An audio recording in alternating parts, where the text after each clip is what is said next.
మనము ఎదురుగానే తులసి మాతని ప్రతిరోజు ప్రతినిత్యం చూస్తే అంతా శుభమే జరుగుతుంది. ఇంకా అది తూర్పు గుమ్మం కాబట్టి నేను ఎప్పుడు తూర్పు గుమ్మానికి ఎదురుగానే పెట్టుకుంటానన్నమాట తులసి మాటని. ఉదయాన్నే తలుపు తెరవంగానే అమ్మవారు కనిపించాలి, ఆమెకి నమస్కారం చేసుకోవాలి.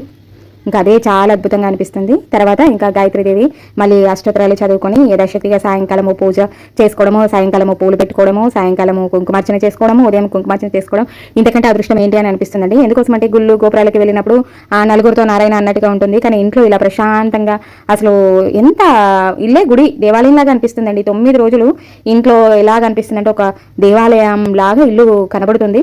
ఇంక ఇలాగా నైవేద్యం అయితే పెట్టుకుంటున్నాను. ఇంకా వీడియో చాలా మంది పూర్తి వరకు చూస్తున్నారు. చూసేవాళ్ళు తప్పకుండా మీ అభిప్రాయాలను అయితే నాకు తప్పకుండా తెలియజేయాలి అని మనస్ఫూర్తిగా కోరుకుంటున్నాను.